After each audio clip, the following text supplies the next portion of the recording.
Over 80% of everything traded on Earth moves by sea, on ships owned by companies most people cannot even name. A handful of those companies decide what reaches your shelves, what it costs, and what quietly disappears. This is their story. If the world's cargo fleet stopped tomorrow, supermarkets would start emptying within days. Factories would begin shutting down within weeks. Fuel, medicine, food, electronics, nearly all of it spends weeks at sea before it ever touches a truck or a store. Yet this entire system is designed to be invisible. It happens offshore, at night, in ports most people never visit. The United Nations calls maritime transport the backbone of world trade.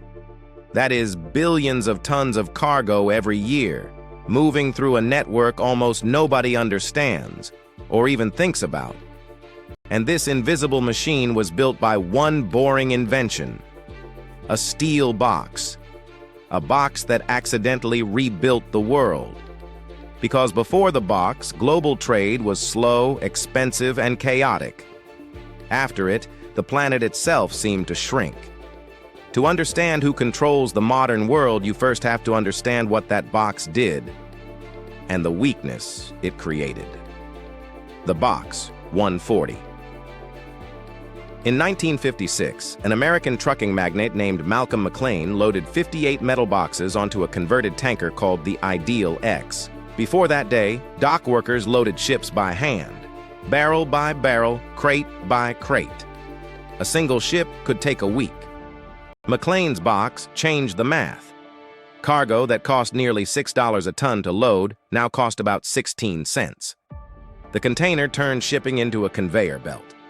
Ports became machines. Loading times collapsed from days to hours. Suddenly, it made sense to build a product on one continent, assemble it on another, and sell it on a third.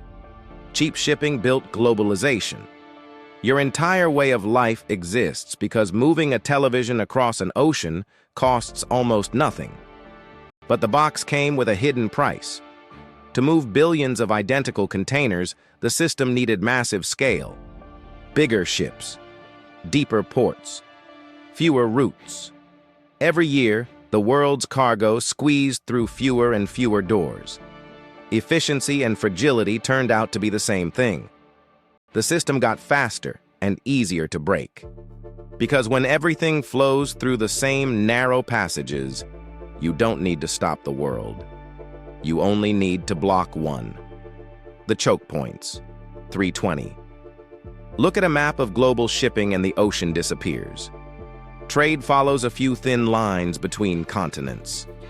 Those lines squeeze through narrow gaps. The Strait of Malacca, the Strait of Hormuz, the Panama Canal, the Suez Canal. Roughly a fifth of the world's oil sails through Hormuz, a passage only about 21 nautical miles wide at its narrowest. The Suez Canal alone carries around 12% of global trade, a man-made ditch barely wider than a football field in places. Economists call these places choke points. Squeeze one, even briefly, and the pain spreads across the entire planet. In March 2021, the world watched that theory become reality because of one ship and one gust of wind. The Ever Given, a vessel longer than 4 football fields, wedged itself sideways across the Suez Canal. For 6 days, nothing moved. Hundreds of ships stacked up at sea, loaded with close to $10 billion of trade per day. One stuck ship disrupted supply chains on every continent. Store shelves felt it months later, thousands of miles away. But here's what the news never told you. The real choke points aren't canals or straits at all. They're companies. The companies, 5. Container shipping looks like a vast industry with countless players. In reality, it behaves more like a private club. One company, the Mediterranean Shipping Company, controls over 21% of the entire world's container capacity on its own. MSC is owned by a single family. It moves more of your possessions than any government on Earth. Add Maersk, CMA CGM, COSCO, and Hapag-Lloyd, and 5 companies control roughly 2/3 of global container shipping. And they don't fully compete. The giants organize into alliances, sharing ships, routes, and capacity with each other. Together, the alliance carriers and MSC control around 83% of everything moving in containers across the sea. A handful of boardrooms decide which routes get served, how much space exists, and what shipping your goods will cost. That is not a free market with thousands of players. That is a choke point wearing a suit. Governments can pass laws, but these companies decide whether the world's goods move at all or don't. And twice in 5 years, the world found out exactly what that power is worth. The leverage, 640. When the pandemic hit, demand for goods snapped back faster than the shipping system could recover. The result was chaos. The cost of moving one container from Asia to Europe jumped from around $2,000 to over $14,000. Carriers posted the most profitable years in the industry's history, while the world paid for it in rising prices. Every markup traveled down the chain, into your groceries, your furniture, your electronics, months later in your own currency. Then came the Red Sea. When attacks made the route unsafe, carriers simply turned their ships around. Rerouting around Africa adds roughly 5,500 miles and up to 10 days to every single voyage. Ships that once crossed through Suez in days now burn extra fuel for weeks around the Cape of Good Hope. Nobody voted on this. A few routing decisions in a few offices quietly reshaped prices for 8 billion people. That is the quiet lesson. Whoever controls the choke points doesn't need armies or elections to move the world. And once you learn to see choke points, you start finding them everywhere, far beyond the ocean. The pattern, 820.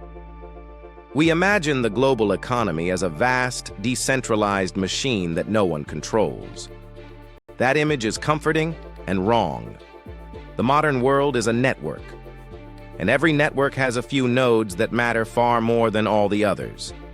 A few straits, a few canals, a few companies. Squeeze anyone, and 8 billion people feel the pressure. That is what a choke point really is. The place where control hides in plain sight. The same pattern runs through everything. One company makes the machines behind every advanced computer chip on Earth. A single network moves nearly every international payment. A few firms ensure the entire global economy. Money, technology, energy, food. The modern world runs on a surprisingly small number of pressure points. Most people will live their whole lives without ever seeing them. Now you can't stop seeing them. This channel exists to map those pressure points, one system at a time. Next, the hidden network behind every dollar you spend. Because the men who control the choke points don't need to own the world.